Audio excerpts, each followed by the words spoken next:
Hi all, today we are going to discuss about Carey-Foster slide wire bridge method. This is specifically suited for comparing two nearly equal resistances. The advantage of this method is the effect of the contact resistance and the lead resistance are eliminated in the final reading, because we are going to prove that we are going to take the difference of two values, which eliminates the effect of the contact resistance as well as the wire resistance or resistance of the leads. So let us see how it will proceed. In this case, the bridge will be like this. So there will be ratio arm P and Q, and the second side, the R is the unknown resistance. Let us assume S is the standard resistance, and these two are connected by the slide wire, and this position D or second side of the galvanometer, that position can be adjusted along this slide wire to get the fine tuning for the balance. And let us assume this slide wire is having a resistance of small r ohms per unit length and having a total length of L. That means total resistance of this slide wire will be equal to small r multiplied by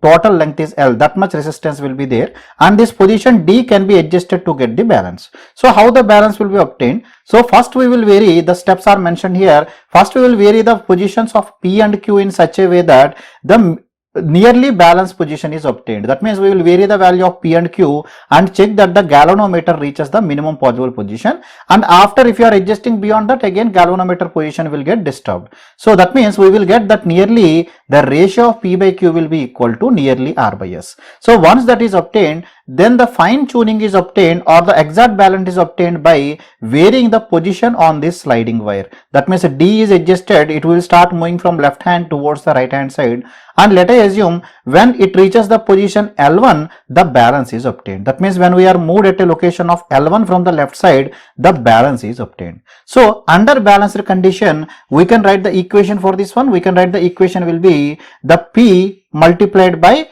the opposite side, because opposite side impedances will be same. Agree with me? So this P multiplied by this impedance will be equal to R multiplied by this impedance, or we can write in another way, P by Q will be equal to R plus, because this resistance up to this position is added. So what is the resistance of this one? We have moved to a length L1 and having resistance of R per unit length. So total resistance up to this position D is R plus L1 multiplied by R divided by, now the remaining resistance is added in the standard resistance. So that's why this resistance is S plus total length is L, and we have moved up to L1. So L minus L1 times of R, because that much resistance is included in the standard resistance.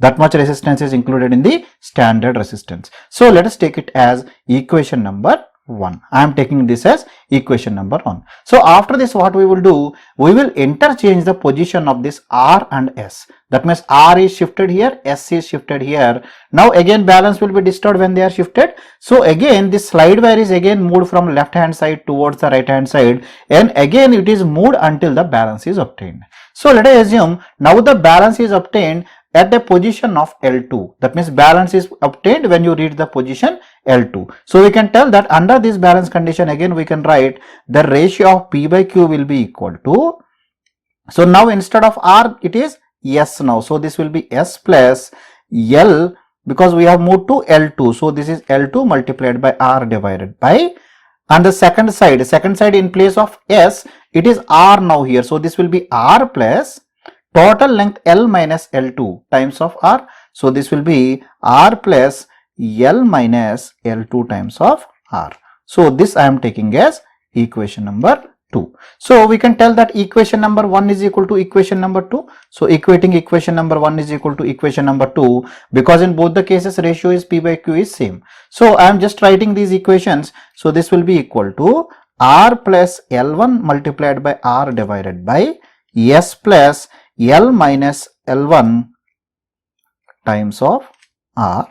This will be equal to S plus L2 times of R divided by R plus L minus L2 times of R. Agree with me? So now what I am doing, I am adding 1 on both the sides. I am adding 1 on both the sides. It is not going to affect the result even if you add 1. So when you add 1, so and simplify it, so what we will get? We will get it like this, S plus L minus L1 times of R, and the numerator will be R plus L1 R plus, because when you are taking common this will come to the numerator, so this will be L plus L times of R minus L1 times of R.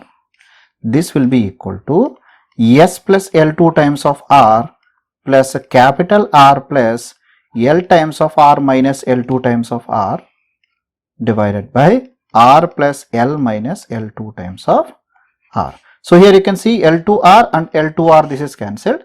Similarly, L1R and L1R is cancelled. So what is coming here? SR plus S plus LR. Here also R plus S plus LR.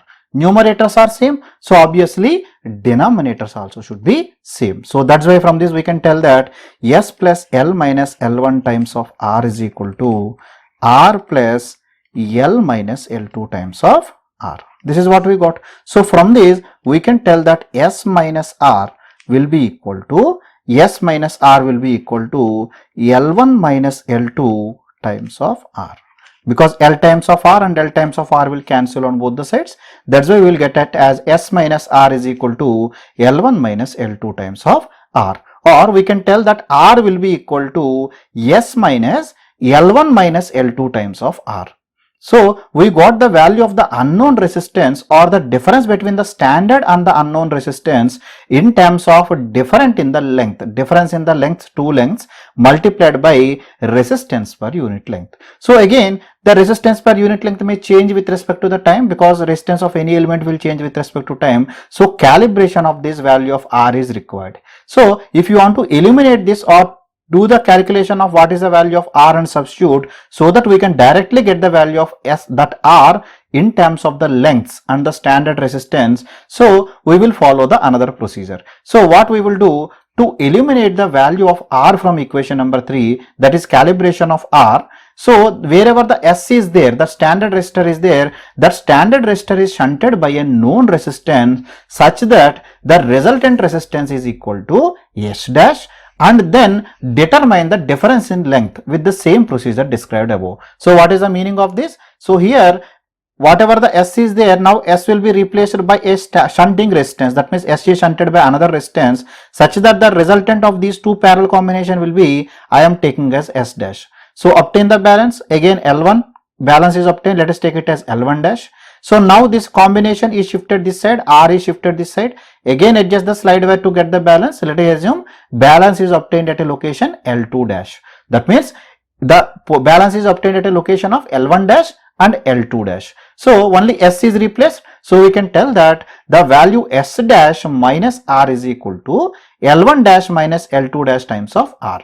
So now I am taking the division of equation number 3 and 4. This will be equal to S minus R divided by S dash minus R, which will be equal to L1 minus L2 times of R divided by L1 dash minus L2 dash times of R. R is common, it will cancel out. So R is eliminated in this. So this I am just doing the cross multiplication. That means S minus R multiplied by L1 dash minus L2 dash will be S times of L1 dash minus L2 dash minus R times of L1 dash minus L2 dash will be equal to this one, this S dash minus R I am cross multiplying here.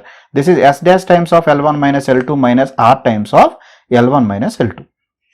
So now this R, this term I have taken to the second side. So this will become R times of, when this minus comes to second side it becomes plus. So plus R into L1 dash minus L2 dash and minus R times of this one. That means minus take inside. This will be minus L1 plus L2. Minus into minus becomes plus, will be equal to this S is brought to second side. That's why the minus sign came. Or from this I can calculate the value of my resistance R is equal to S into L1 dash minus L2 dash minus S dash into L1 minus L2 divided by L1 dash minus L2 dash minus L1 plus L2. That means L1 dash minus L2 dash, or simply this I can write in another form.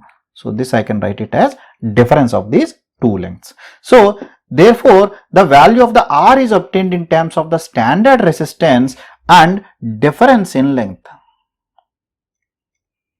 Difference in the length on the slide wire only. So here as you are taking the difference in two lengths, that means whichever the contact resistance and the lead resistance is there, that is coming in this term also, this term also. As you are taking the difference of the quantity, automatically they will be eliminated in the final result. That is the advantage of this one. So in practice, to interchange the position of R and S, generally one interchange switch is used so that you can interchange the positions easily. No need to remove them and again connect. Generally one interchange switch will be used.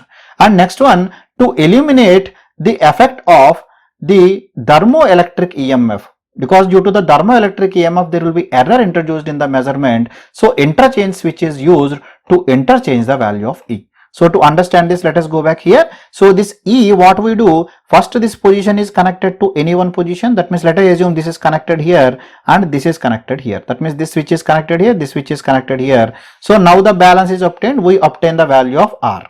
Let us assume the value of R that is obtained I am taking by R1.